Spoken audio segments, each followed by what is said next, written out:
Hey guys, Eminem Gaming here, and today I'm back with another video. Today we're going to talk about a different subject. Well, if you didn't know, I try and stay very positive on my channel and, talk about games I love, games, that are exciting for me personally in the future. I like to give shout outs to a lot of indie games that, not many people are watching my channel, but, if anyone sees the video, maybe learn about games they never knew. So that's what I try to base my channel around, is positivity. So, why did I choose this topic to talk about today? Negativity in gaming. Now, it's something I want to talk about because just because the amount of negativity that's been I've been seeing on Twitter, YouTube, Facebook, social media, carrier pigeons. Every sort of every sort of place where you can, interact with someone. I see a lot of complaining about, and I'm not saying don't complain. Of course not. That'd be silly, but the amount this week of, I'd say, PlayStation experience, maybe a couple of days before, with announcements of PS2 emulation. I think that's when it really kicked off, like in my mind, because I don't usually search this stuff. This stuff is coming to me.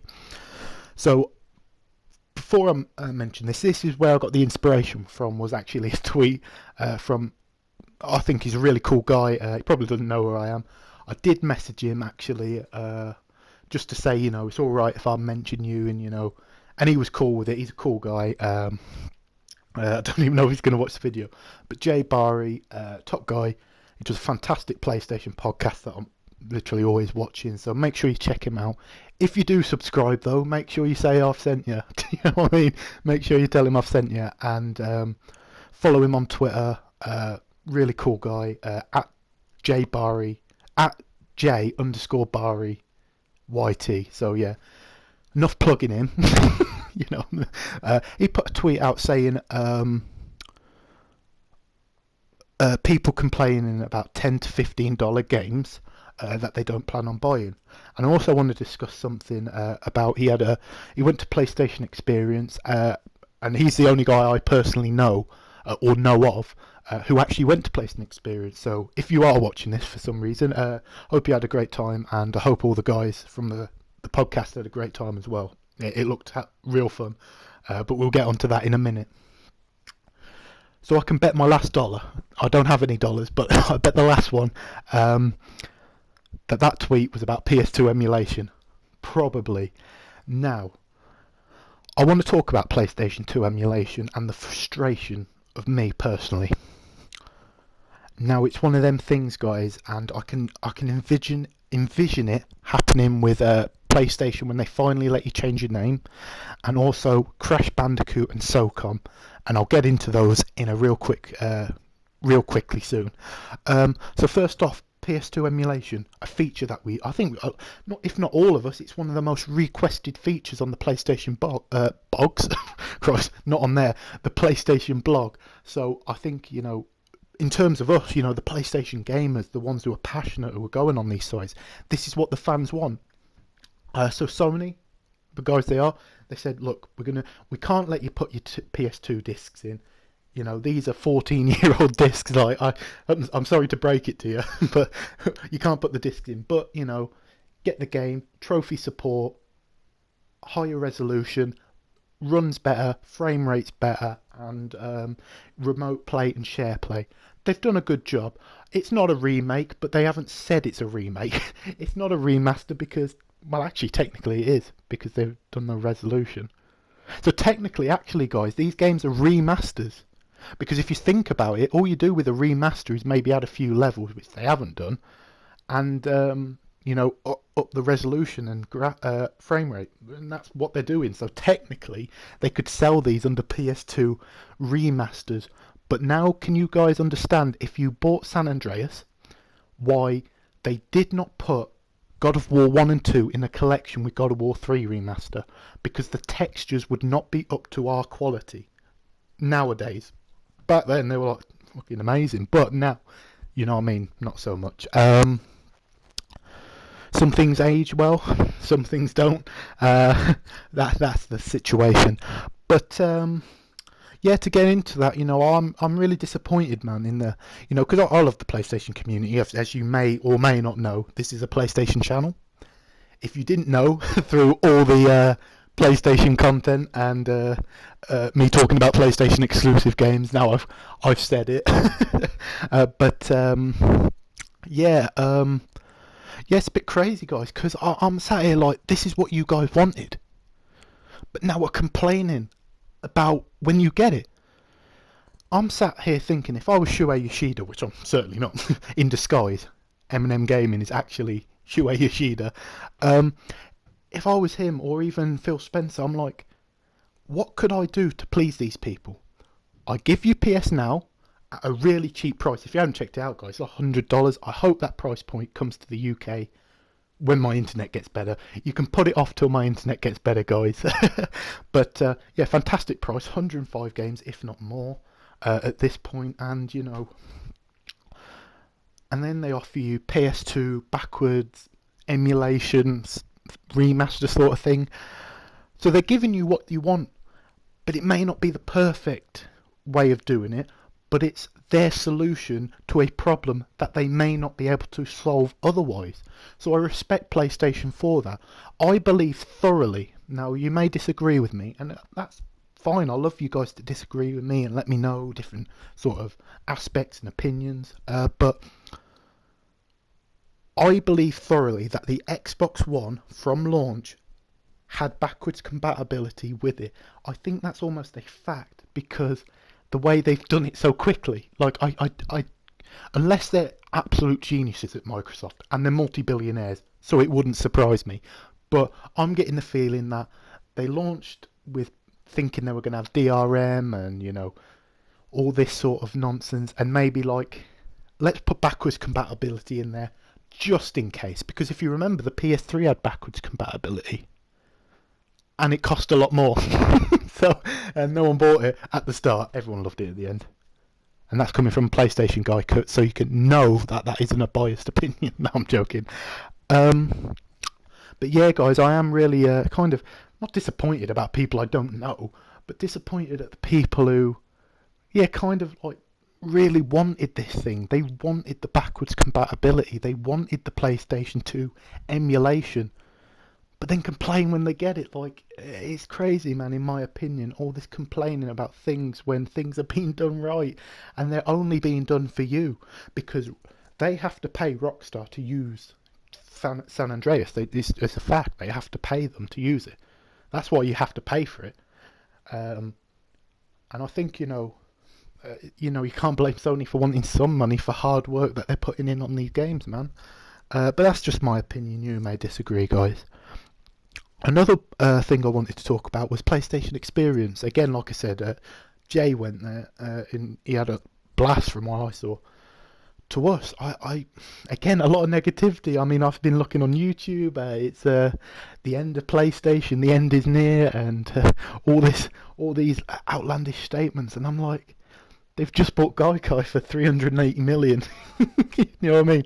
They have more AAA exclusives than anyone. Well, whether you like them or not. Quality is not. Sometimes, quality is better than quantity, but they have the quantity. Quality's respective to whoever. And they're getting in bed with third-party developers. It's not cheap to buy the Call of Duty map pack 30 days early and all that good stuff. So, I think jumping the gun that Sony's broke, everyone's going to go out tomorrow and sell the PS4. I think it's a bit, a bit weird for a Sony-based conference that was meant for the fans. And I did mention actually on Twitter to Jay himself, because he went, and I said, I'd have loved to have gone. I'm a bit salty. I'm a bit salty that he went. He got to play Valkyrie. He got to play probably Riggs and all these amazing VR games, as well as upcoming games. And speaking to devs, man, I would have loved that, but I don't have the money. So, yeah, fantastic. And really, PlayStation Experience is not for the casual gamer. The casual gamer who don't really care what system they're playing on. They don't really care about many games that aren't AAA games. And that's not me having a go. But that's just not that's a big audience, and that's the E3 audience. That's the possibly Paris audience. Do you know what I mean? You have to, show what, these, I'm sorry, 100-foot robot golf would not get on the stage at E3. I'm sorry, guys. I thought it was awesome, but, that's because I'm a Sony fan, and I know they do weird and wacky stuff, like 100-foot robot golf, like, come on now. But, yeah, guys, it was for the hardcore Sony fans, and I think, if you went there, you got the full experience. We didn't get the full PlayStation experience that at home. We got an hour and a half. They got 2 days of meeting devs, meeting voice actors, meeting all the people we idolise in these games, man. And, they were very lucky, of course. And now, so, PlayStation experience, was it a success? Yes. I'm not going to put any stipulations on that. It was a success. It didn't have the strongest conference, but was it a success? And do I know a single person who's gone and has been disappointed? No. And that's the key. If people come out of PlayStation experience, the hardcore Sony fans, and like, I didn't feel it. I didn't feel at home. I didn't feel like this was worth my money. I've not had a single person say that. So that's very, on the internet, that's unheard of for people not to moan. Do you know what I mean, guys? But, yeah. So now I want to just talk about Final Fantasy VII. Now, I will just put a disclaimer out. I don't lie on my channel. I'm completely transparent and honest, even if it makes me look like a bloody idiot. Technically, I have played Final Fantasy VII. I've got the PC port on the PlayStation 4. I'm not that far, and I'm going to be honest, I'm not that far in the game. So, I'm going to say, for the sake of argument, I have not played it at all. Okay? I have played it, but let's just say I haven't played it, and I'm certainly not been brought up on Final Fantasy VII. For me, I would say a game like SOCOM, a game like, San Andreas, probably, if I'm going to be completely realistic. For me, Crash Bandicoot. Let's just say Crash Bandicoot, okay? If they come out like E3 and say, look, here's the game. They come out at PSX and say, here's gameplay, but they've changed the gameplay mechanics of Crash, a game I've wanted for so long. It doesn't matter to me. Crash is coming home. I feel like they should be the final. I'm not saying they should just accept everything. That's far from the case. You should not just accept what a developer gives you, but I feel they are genuinely giving you good quality. Now, I'm sat here thinking of the situation, guys. If they say, look, we're working on Final Fantasy VII, we're making it turn-based, we're making it an open world, we're making it this massive game, all our other projects go on hold. How would the people waiting for Final Fantasy 15 feel about that? Be honest with yourselves, guys. Would you be happy with them saying, look, Kingdom Hearts 3? No, that's a long way off now. We've got to work on Final Fantasy 7. Final Fantasy 15? Nah, that's a long way off. No, because they work and they have separate teams. This game's probably a 2018-2019 release if you work on everything at once. Okay? If you work on everything at once, it's a 2019-2018 release. If you work on, let's say, have the whole team working on one segment, and then the next segment, and then the next segment, let's say it's a 3-part series, the game gets done quicker because it's broke down into segments. And I think that's what they're trying to do with also working on, like I said, Final Fantasy 15 and Kingdom Hearts 3, which again, I'd say are bigger games, or more, like, been waited for longer. I think, Kingdom Hearts has its separate community to Final Fantasy fans. So that, that's my opinion, guys. If you differ, be for sure, let me know on that.